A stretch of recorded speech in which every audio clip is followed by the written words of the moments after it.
Good day. Nice to have you visit once again. In this video, I would like to discuss the miners' strike of 1984 and how it was defeated. I have often considered the miners' strike of 1984 to be the one possibility of union-inspired anarchy overcoming the British state as it existed back in the 1980s. The one spark, the possible catalyst for insurrection, was Arthur Scargill, a supremely well-educated communist agitator of the premier class. With just the power of his speech, he could move a crowd of sullen would-be strikers to a mob bent on violence, without any ever mentioning that word. His was the vocal power of Hitler, of Enoch Powell, of, and I hate to admit it, Tony Blair.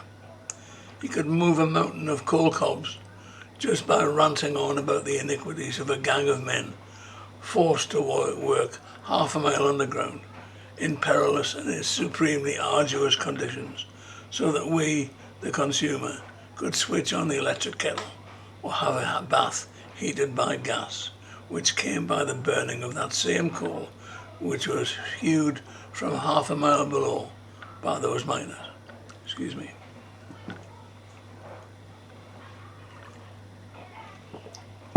He and, of course, the Mineworkers Union was only defeated by one reason and three operations.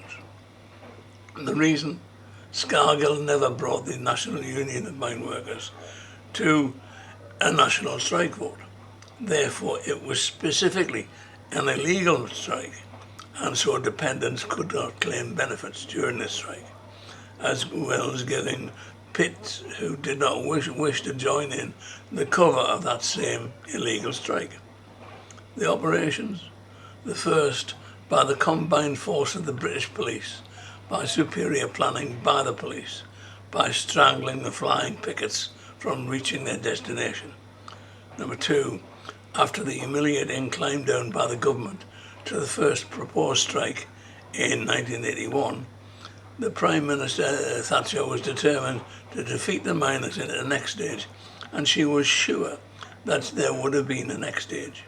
And number three, encouraging miners who are not striking to remain at work and bolstering their confidence by diverting money for future development in their mines.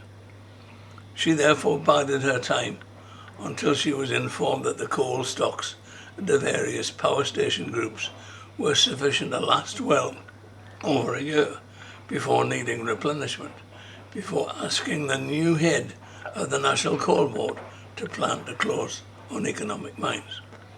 The miners under Scargill began spoiling for a fight, but Scargill was uncertain about the overall level of support, so making his first and largest mistake.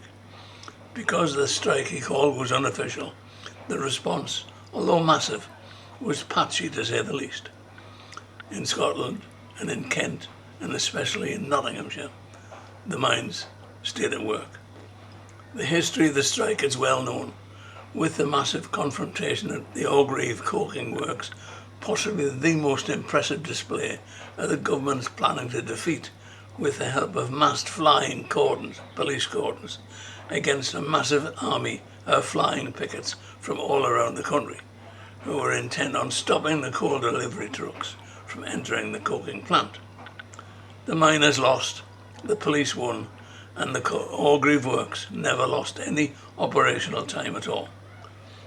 As the strike year wore on, Scargill kept up the rhetoric, and he was given some support from other unions, but his campaign was damaged badly by the twin stories about Russian money coming in to fund the strikers, and the possibly even more damaging news that National Union of Mineworker officials had carried cash out from Colonel Gaddafi's Libya, the same Libya who was funding the IRA and sending Semtex in to that benighted country, and storing the money in biscuit tins until dispersing some for paying off officials' mortgage debts, including Scargill's, and the rest paid the miners' funds.